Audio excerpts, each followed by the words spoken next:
How to find someone with phone number on Snapchat. Hello everyone, welcome back to our channel.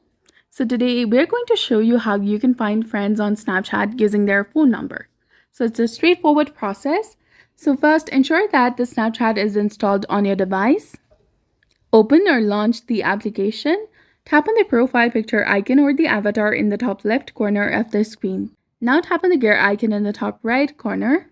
Scroll down and tap on settings. And here go to contact me option that is in the privacy control section. Choose friends and contacts. Make sure that your phone number is also entered correctly and verified.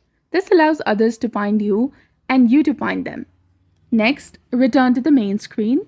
You can go to the search icon or go to the add friends section, and if your friend linked their phone number to Snapchat and allows others to find them this way, their account will appear in the search results. So that's it for this video. I hope you found it helpful. If you did, please like, share and subscribe.